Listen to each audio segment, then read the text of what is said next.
whatever you like. Okay. Well, I guess I'll just welcome everyone tonight. Thank you so much for coming to WMA's Artist Talk with Willie Cole.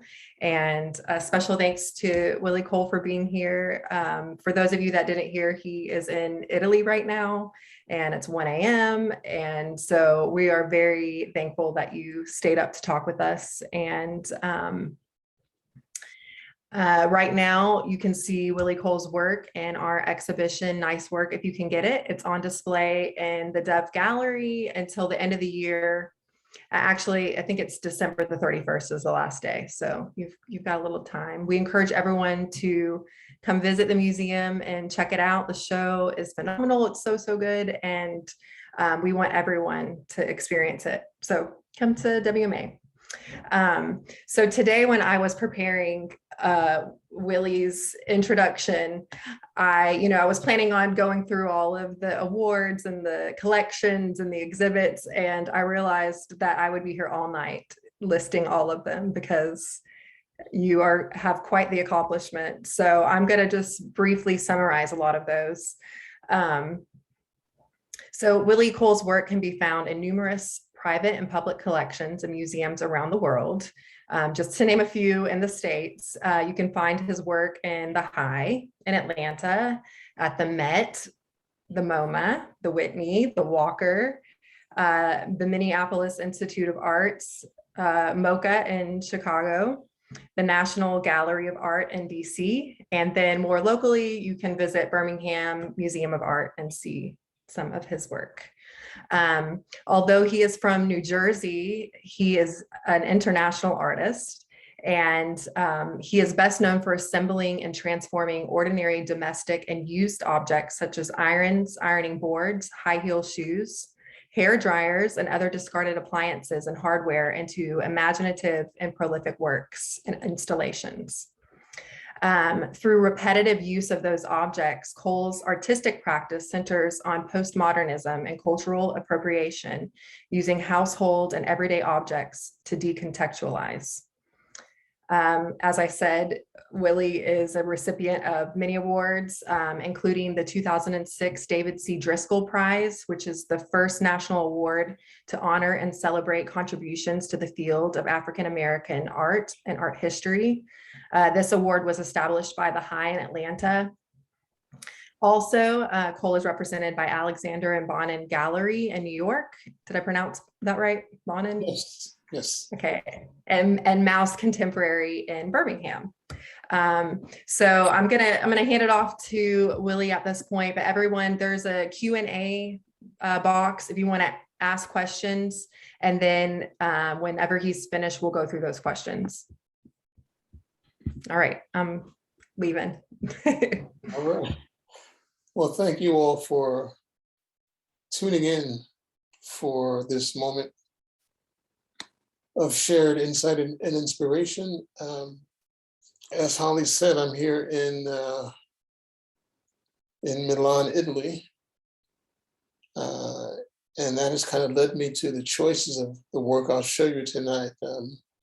I think of this as kind of a pandemic survival story. Prior to the pandemic, of course, museums and galleries were open, universities were open, and my life was pretty much what I call a three-legged stool, which means visiting universities and museums talking about my work, or my galleries selling my work, or me doing public commissions. But the gallery selling and the visiting artist gigs all dried up when the pandemic began. And my life took an interesting turn, which is why I'm here now. So I want to share some of those things with you. First, I'll click here to share my screen. One of the challenges here is to assume that you already know who I am. And that is, I'm going to begin as if you do. And I hope Holly's still here because the share screen link is now saying something different here. Okay, here it is. So I will click slideshow here. So probably in the last 10 years, maybe longer, I really got into the shape of the high heel shoe and the mythology around high heel shoes. Prior to that, I did a lot of work with the steam iron. And the high heel shoe and the steam iron are pretty much the same shape. So it was a pretty easy transition. So just before the pandemic hit, I had a show in New York where I showed these masks made out of high heel shoes. I put them on stands so people could pose behind them.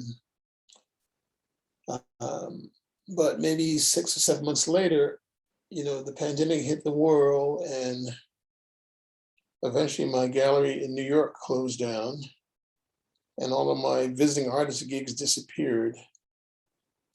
But through the magic of, I guess, the universe, karma, or desire, or will, I started getting calls from more commercial type jobs. The first thing I did in the pandemic, though, was to do a series of bronze sculptures because my focus was survival. And I was able to edition these bronze sculptures. So this one here is called Mother and Child 1. Of course, I originally made it out of high heel shoes, so it was shoe size. But once I cast it in bronze, I can make it almost any size through digital enlargement. So the images here show you on the left the full piece, and then a detail of the baby's face. If you can see my cursor, so you can see the baby on the back of the mother here, and here's the mother's face. This was done probably like the first month of the pandemic. And at the same time, but completed just a little later, was another one called Mother and Child 2. And here you see the baby on the back here, and the baby's face here on the right. And obviously they're all made from high heel shoes and cast in bronze in 3 different sizes. The original size, a 3-foot size, and a 7-foot size. And the 3-foot is additions of 3, 3-foot is addition of 7, and the 3-foot size is an addition of 5, and the 7-foot size is an addition of 3. But then came the lockdown, and the first commission during the lockdown came from a hotel being built in Washington, D.C. There was some back and forth because the hotel, of course, construction was slowed down as well. But I was able to make the piece in my studio. This is the piece, and it is the reception desk for a hotel in Washington, D.C. called the Xena Hotel. It's a feminist themed hotel. There's some here in Europe, but there's now one in Washington, D.C., and they're planning one in San Francisco as well. All the art in that hotel is made by women, but they couldn't resist a desk made of high heels, so they contacted me for that. One way this all relates to the pandemic is these commissions came because people saw my work on Instagram. So any artists out here, Instagram plays a big role in an artist's life these days. This piece is 9 feet long, and other than that, it's desk height, so it's about 4.5 feet tall, and probably, I guess, 2 or 3 feet deep.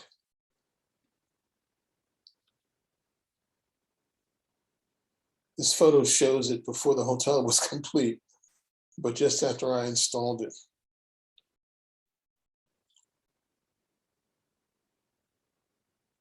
These shoes are all attached to each other. I was focused on making the letters of the name Xena, so you can see there's an N here, and there's a Z here. All the letters are able to be formed by the assemblage, but not so literal that you can easily see them. And it's 2 layers deep. To me, this work is like making a jigsaw puzzle, but having no picture on the box to guide you. After that, I received a commission from a Japanese fashion designer named Rhea Kubakabo. Her company is called Comme des Garçons. They're a big international design company, but they're bigger in Europe, I think, than the US. There is one in New York City, which is the one closest to me. And they asked me to make headdresses for their runway show. They wanted a headdress made out of high-heeled shoes. So as I made each one, I had to photograph myself wearing it so they could approve it. I eventually went on to do paintings of myself wearing each of these headdresses too. And that show took place in January. Here you can see some of the models wearing the headdresses. But also I designed the textile pattern on the clothes. So on the clothes, there are images of my shoe mask sculptures. So remember, this was all pandemic survival, things that may be in museums one day. I've already been asked to give one of the headpieces to a museum.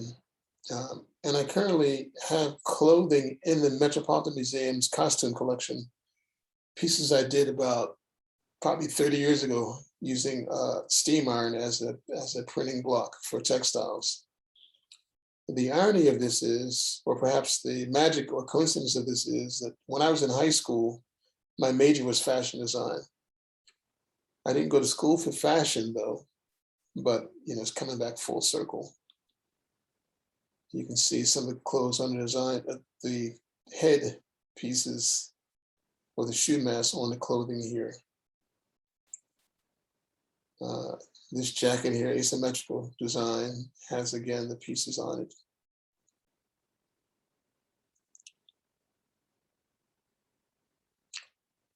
And more of it here. People ask me, even today, I was in Venice at a museum and I struck up a conversation with this guy from Sudan.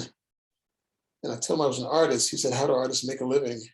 So most people don't know, or some people assume. But the fact is that everything in our world is a result of creativity. And we just have to apply it to something to make it work.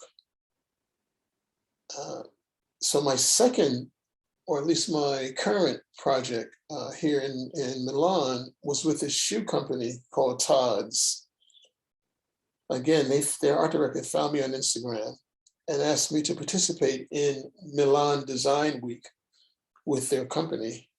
Milan Design Week, as you may know, is one of the biggest design fairs in Europe. It was canceled last year, so they were glad to have it back again this year.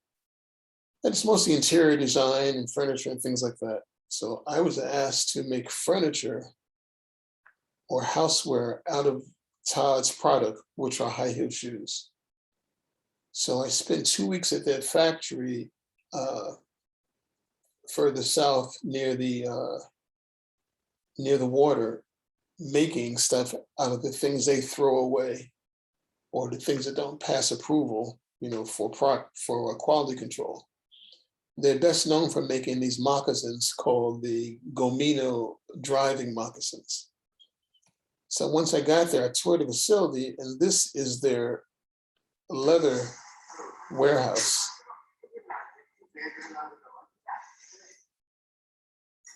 So clearly they make a lot of shoes. They also make bags and belts.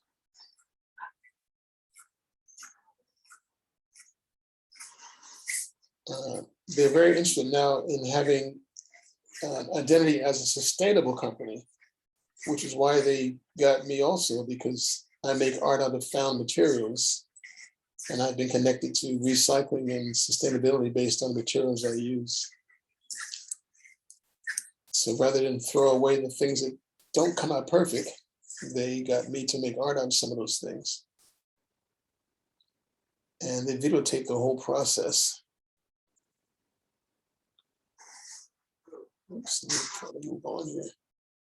So again, this is their main product. This on the left here, the Gomino moccasin here. And you see someone here making the moccasin. I was amazed to discover that all shoes are made, these shoes are all made by hand.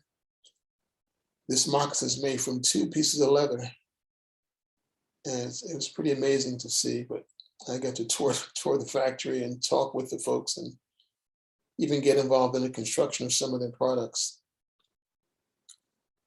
They gave me a huge studio. When I arrived in the studio, there were pallets of shoes and all kinds of things all around me. Here's one of the pieces two of the pieces that I created while I was there in progress. And you'll see those as we go on. I think this just shows a bit of the studio. So I don't usually make sketches for things that I do.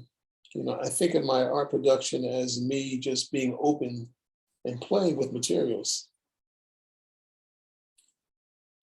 Sometimes I count things because if I have a thought or an idea that comes to me, I want to make sure I have enough of an object to do it. And I often use single objects in multiplication. So I would count all the shoes and all the parts to make sure I had everything I needed. So here I would count all of these, like these rubber soles. This is the Gamino here. And you see this chair here is made from all the Gaminos.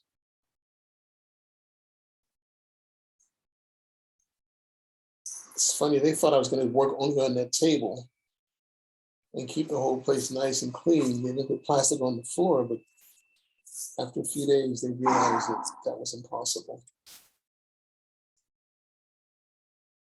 Oops. And so I made this table. I didn't know what it would make when I got there, but once I got there, we settled on making a chair, a table, and a couch. As I said, the Gaminos are made from two pieces of leather, so they're flat pieces. And I have a history of making mandalas and floral images. So I did that as a table type using the Gaminos. And of course, the shoe factory has many shoe forms, wooden, plastic, and fiberglass. So I use that as a table legs. I actually made two of them with the idea of stacking them. But in the end, I exhibit one. I did this couch also. They have rolls and rolls of leather. This is the back of the couch on the right. So these are all the same shoe. They had a pattern of these shoes. This couch is 5 feet long. So I made the back out of those flat sandal soles. You can see it better here. What's left on the pallet there are other things. But after touring the warehouse and seeing all the different kinds of skin there, I decided I would just make those skins into animals. So at first I made just a snake going across the back. That's one snake. You see the head on the left and the right. His body goes all the way across. But then I put these in front and I used the things from the pocketbooks to make the faces on the snakes, the various eyes, etc. Here's a good one here.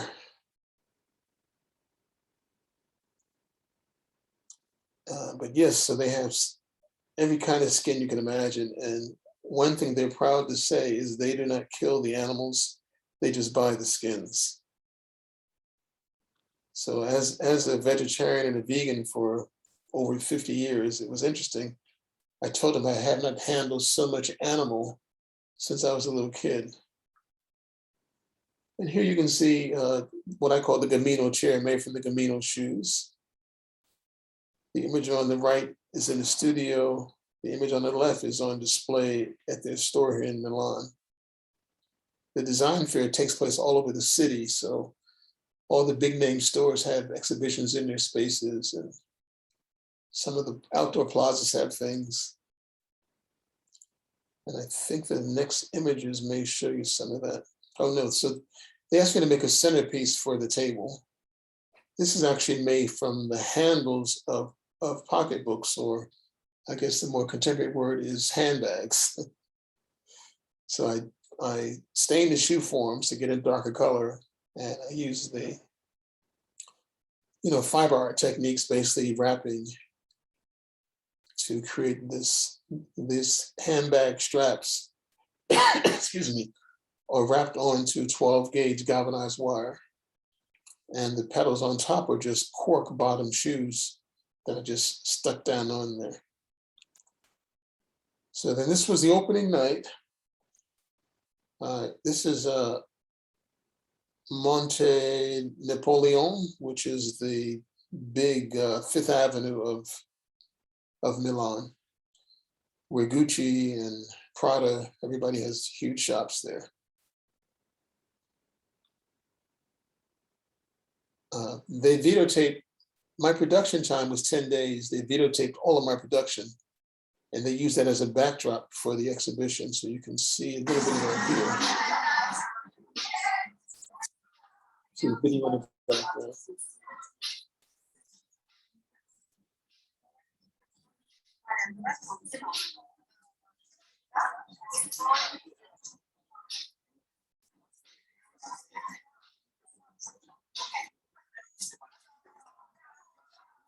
So this fair goes on for another week, but I'm headed back to the States tomorrow.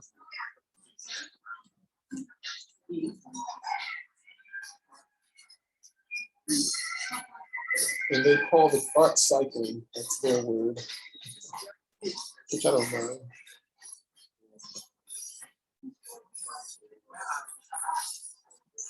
I told them I didn't draw stuff, I just make stuff.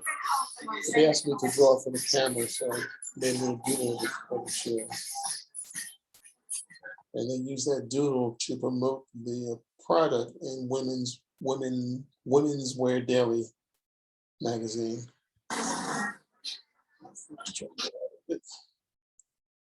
So this is the chair on display there. The chair is actually my favorite part. Because I made 5 pieces, I chose to exhibit 4 of them. Again, you can see the couch there. This is actual pony skin down here. And one challenge about this job, besides having to do this all in 10 days, was I wasn't in a real studio. It was a big space, but I didn't have all the tools I have normally at home. So this couch is actually 2 chairs from IKEA with a wooden pallet connecting the 2 of them, and cardboard making this form of the cushion. This is all cardboard here. The back of the chair is 12 gauge wire threaded through each of these shoes, these flat shoes, to make the shape. So it's kind of deceptive. They weren't made to sit on, so that's why I feel comfortable using those materials. Here you can see the table with the centerpiece on it, and the video projections behind that.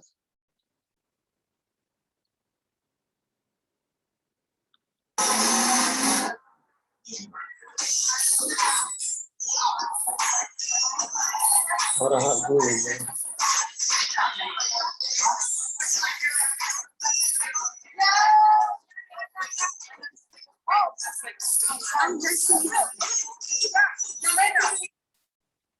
See, it was a big party all over the city. This is where I left off before I came here.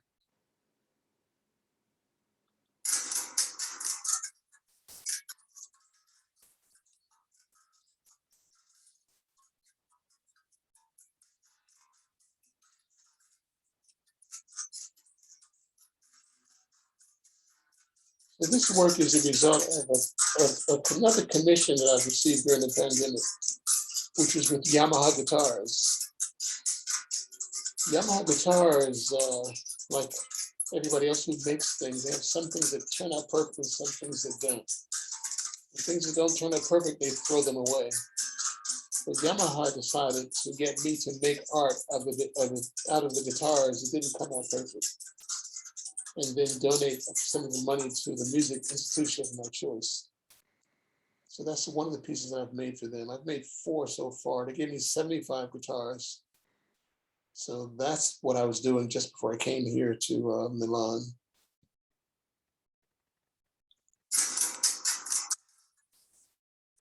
And this also, I received a commission from Kansas City International Airport. You may or may not know that Kansas City is one of the birthplaces of jazz, only because Charlie Parker was born in Kansas City. And Charlie Parker's nickname is Bird. So I decided to make Bird out of saxophones. So this is the maquette. It's just held together with zip ties and rubber bands. You can see rubber bands around the beak here. And it's half size, but the commission is to make 12 of these for the new airport in Kansas City. And I think I got the job because I showed them this video.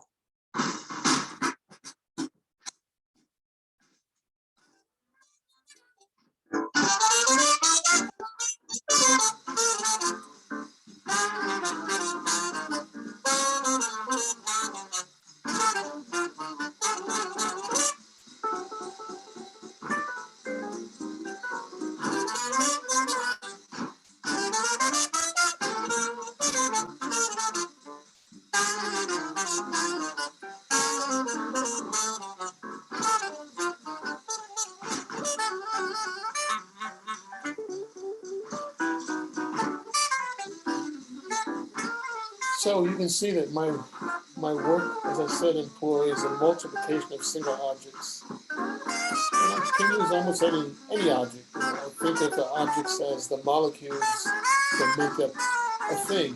For example, people are made of one thing that is multiplied. You know, each of you might contain like a billion or more cells. So I decide what's going to be my cell for the day. Is my cell going to be a saxophone, or a high heel, or a shoe, or a clock? And that becomes the building block for me in my work. I guess I could say that, you know, things are easing up now in the pandemic, but I've actually opened up a whole new world for myself as an artist with these commissions outside of the art world. You know, last year I was in every Vogue magazine in the world. This month I'm in Harper's Bazaar, Women's Wear Daily. A lot of European press from this event I just had here a few days ago. And it's a good thing. The whole art world is changing. You know, there are new models for galleries. I don't know how many artists are on the listening side of this. I guess I'm speaking as if you're all artists, but the world is changing. The model of galleries is changing. There are like 5 major galleries in the world, and they're doing great, but the mid-level galleries are not doing so well. Some of them are combining to have a bigger presence in the art world. And the internet has, the same way it's changed the music industry, has changed the art world also. Artists can be more independent of galleries. We can get a bigger reach, and you know, I've been experiencing that. So I was told that I had just 45 minutes. So there's my half-hour presentation, and now I'll take any questions you have. So thank you for listening.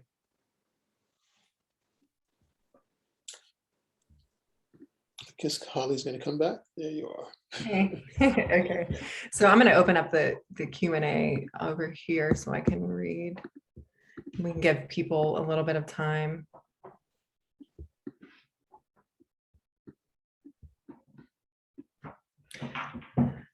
Yeah, I really enjoyed the airport piece. So how many did you say there's going to be? And is it going to be in the entry, or where at in the airport? Well, it's going to be in what they call a Node B. So Node B is pretty much a shopping area in the airport. You know how they have the place where there's a bunch of restaurants and stores? It's going to be in that area. Cool. It's brand new, totally brand new airport being built there in Kansas City. When I get back home, that's going to be my top priority. Well, my second top priority. I have another project I'm working on too. That's a priority. But so will you work that in Kansas City, or is that something you do from New Jersey and you transport the pieces? Well, at this stage, I'm working in New Jersey, but I was in Kansas City just before I came here, and I hooked up with a company that makes saxophones. because I have to buy like 300 saxophones.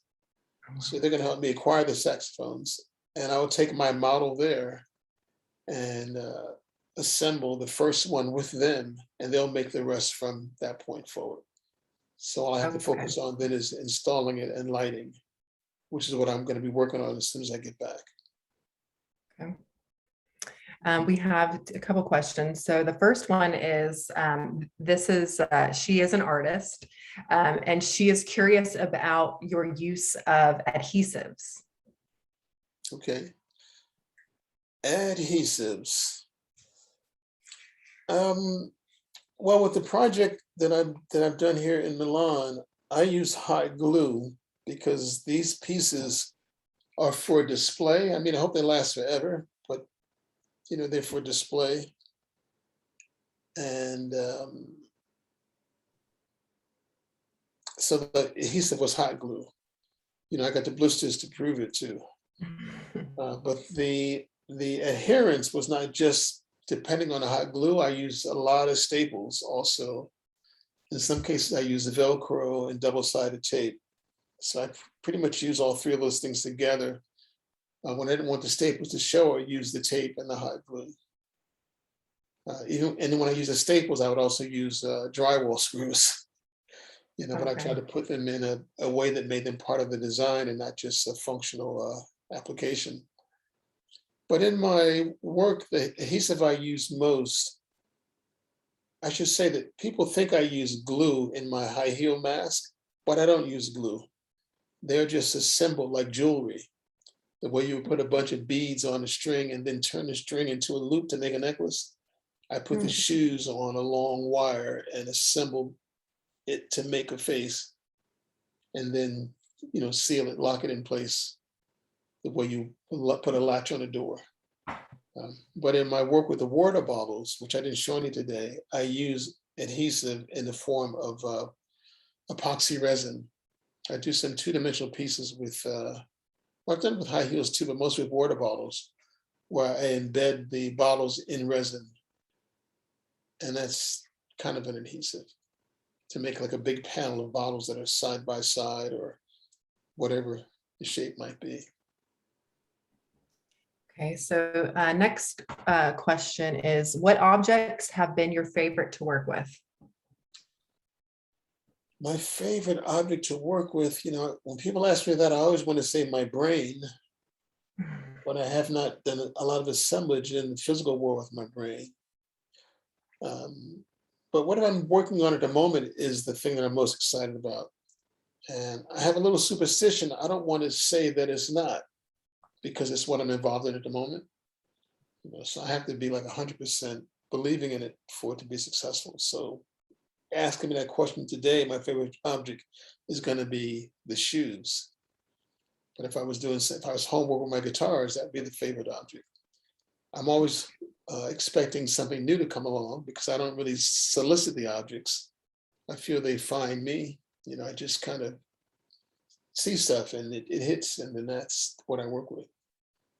But after being here for 3 weeks working with shoes, I would have to say